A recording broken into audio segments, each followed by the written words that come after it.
जय हिंद। अगर आप नवोदय विद्यालय प्रवेश परीक्षा की तैयारी कर रहे हैं और हिंदी के सवालों से परेशान हैं, तो ये वीडियो आपके लिए है। यहाँ हम सवालों को हल करने के आसान तरीके बताएंगे।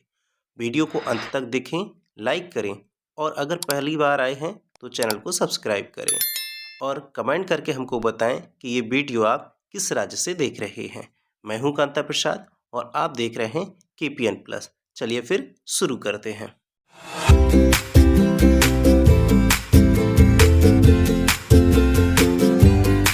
नवोदय के हिंदी सेक्शन में आपको 4 पैराग्राफ मिलेंगे जिनको अनुच्छेद कहा गया होगा। आपको ध्यान रखना है, अनुच्छेदों को ध्यानपूर्वक पढ़ना है, तब इनके उत्तर आपको देने हैं। चलिए देखते हैं कैसे। जैसा कि आपको अनुच्छेद 1 दिया है तो इसमें आपको पढ़ना है, पहले एक बार पढ़ लेंगे। जैसे वैज्ञानिक और चिकित्सक हमारे शरीर के विभिन्न तंत्रों और अंगों पर टीबी के खतरनाक प्रभावों के बारे में हमें चेतावनी देते हैं। प्रत्येक व्यक्ति प्रतिदिन औसतन 3 से 4 घंटे टीवी देखता है, जिससे हमारी दृष्टि कमज़ोर होती है। बच्चों पर सबसे अधिक प्रभाव पड़ता है क्योंकि वे निकट से टीवी देखते हैं, जो अधिक हानिकारक है। इसके परिणाम स्वरूप सिर दर्द की सामान्य शिकायत भी आती है। लंबे समय तक टीवी देखना हमारे शारीरिक स्वास्थ्य और मानसिक विकास के लिए हानिकारक है। नृत्य, संगीत, लड़ाई के विभिन्न कार्यक्रमों की ऊंची आवाज़ से बहरापन आ सकता है। एक ही मुद्रा में लगातार टीवी देखने से जोड़ों में दर्द, पीठ में दर्द और मांसपेशियों में भी दर्द होता है। टीवी देखते हुए खाना खाने से हमारी पाचन क्रिया ढीली हो जाती है और मोटापा बढ़ता है। आतंक और हिंसा के दृश्यों से युवकों में मनोवैज्ञानिक समस्याएं जन्म लेती हैं। ये हमने पढ़ लिया इस तरीके से। अब क्या करेंगे, हम प्रश्न देखेंगे। जैसे हमारा पहला प्रश्न दिया है, लंबे समय तक लगातार टीवी देखने से हमारी प्रभावित नहीं होता है क्या? हमने इसमें बहुत पढ़ा था कि मानसिक स्वास्थ्य होता है, पाचन क्रिया भी होती है, भार बढ़ जाता है, लेकिन ऊंचाई में कोई फर्क नहीं पड़ता। इसीलिए ऑप्शन बी ठीक हो जाएगा। अगला प्रश्न देखते हैं, आतंक और हिंसा के दृश्यों से युवकों में मनोवैज्ञानिक समस्याएं जन्म लेती हैं। मनोवैज्ञानिक समस्याओं का संबंध से है, तो इसमें देखो हृदय से नहीं है, श्रवण क्षमता से भी नहीं है, पाचन ये है मानस मतलब मस्तिष्क से। अगला प्रश्न है, टीवी देखने का प्रभाव बच्चों की दृष्टि पर सबसे अधिक पड़ता है क्योंकि? इसमें आप पढ़ लेंगे, उनकी पाचन क्रिया ढीली होती है, नहीं, ये नहीं होगा। टीवी देखते इसमें गलत मुद्रा में बैठते नहीं, वे टीवी को बहुत निकट से देखते हैं। अगला प्रश्न है, ढीली का समानार्थी शब्द है। ढीली, इसमें जैसे दिया था कि देखते समय हमारी पाचन क्रिया ढीली हो जाती है। ढीली का मतलब होता है धीरे से, ठीक है, कि पाचन क्रिया कैसे हो जाती है, धीरे हो जाती है।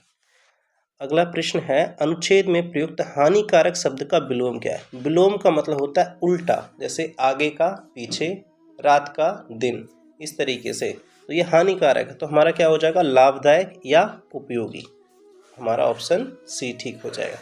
चलिए हम अगला अनुच्छेद देखते हैं। इसी तरीके से हमारे पास दूसरा अनुच्छेद है, इसको पहले पढ़ लेते हैं जल्दी से।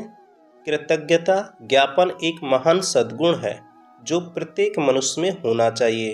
यह एक अनुभूति है जिसके द्वारा हम किसी के प्रति धन्यवाद अभिव्यक्त करते हैं। हम अनेक रूपों में अपनी कृतज्ञता ज्ञापित कर सकते हैं।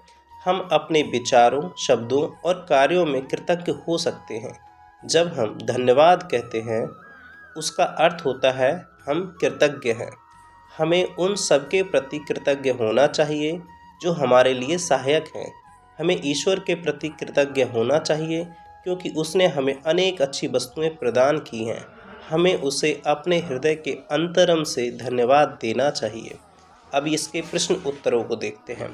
पहला प्रश्न दिया है, धन्यवाद का अर्थ है कि हम, अब इसमें दिया है उच्च हो, ऐसा कुछ चर्चा नहीं किया, दुखी हो, ये भी चर्चा नहीं किया, उदास हो, नहीं, तो ऑप्शन क्या हो गया, कृतज्ञ। ठीक है, हम कृतज्ञ रहें। आपके लिए ये देखो इसमें आपको मिल ही जाएगा इसमें कि हम कृतज्ञ हों, धन्यवाद का अर्थ दिया है पैरा में। महान सद्गुण क्या है? तो क्रूरता प्रदर्शन करना, जी नहीं। दुख व्यक्त करना, ये भी नहीं। कष्ट बताना, ये भी नहीं। तो क्या है? कृतज्ञता प्रदर्शन करना। 68 है, अपने या अपनी में भी कृतज्ञ हो सकते हैं। कैसे? सद्गुणों से। कैसे? सद्गुणों से, कर्तव्यों से और आमदनी से। आप किस तरीके से सद्गुण हो सकते हैं? तो इसमें बात करता है कि हम अपने विचारों से, इसमें बताया ना कि हम अपने विचारों से कृतज्ञ हो सकते हैं। ठीक है। सहायक शब्द है, तो सहायक का ये क्या है? संज्ञा है, क्रिया है, सर्वनाम है, विशेषण है। तो ये एक संज्ञा है। तो आपको पता होना चाहिए संज्ञा किसी वस्तु के नाम, स्थान, जाति सबको क्या बोलते हैं? हम संज्ञा कहते हैं। सर्वनाम क्या होता है? वे शब्द जो संज्ञा के स्थान पे प्रयोग किए जाते हैं उनको हम सर्वनाम कहते हैं। विशेषण क्या होता है?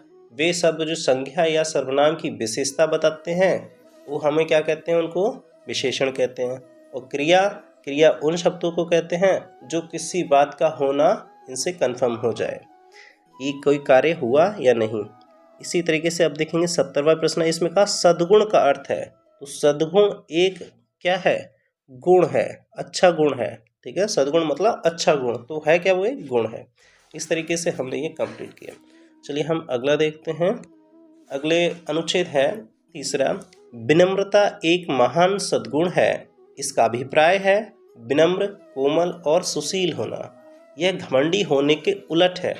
यह स्वयं पर नियंत्रण रखने की गुणवत्ता है। ऐसे व्यक्ति जिद्दी नहीं होता, वह दूसरों से सलाह लेता है और उनके अनुभव से सीखता है। वह अपना स्वयं का विशेषज्ञ है।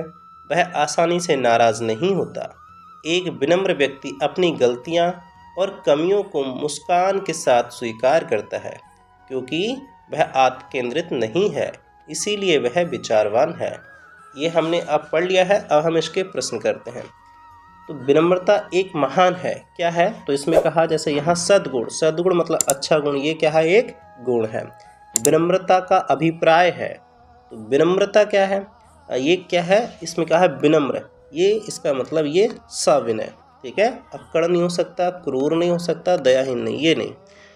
विनम्र व्यक्ति सीखता है, किससे? विनम्र व्यक्ति सीखता है, कहा दूसरों से सलाह लेता है और अनुभव से सीखता है, यानी दूसरों के अनुभव से।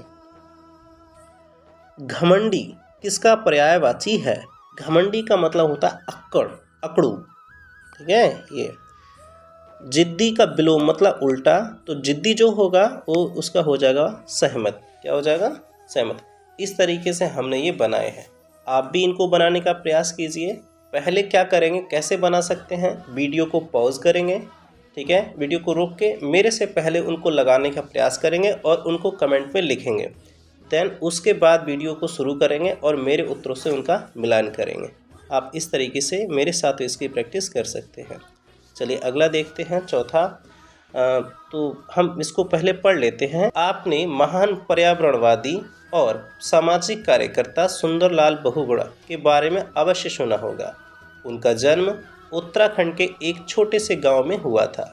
उनका गांव ऊंची पहाड़ी पर हरे भरे वन से घिरा हुआ था। वन मूल्यवान वृक्षों से भरे हुए थे। खेल का सामान बनाने वाली अनेक कंपनियों ने सामान बनाने के लिए पेड़ों की कटाई शुरू कर दी। इसका परिणाम यह हुआ कि आसपास के क्षेत्रों में विनाशकारी बाढ़ आनी शुरू हो गई। बाढ़ से लोगों की अनेक समस्याओं का सामना करना पड़ा।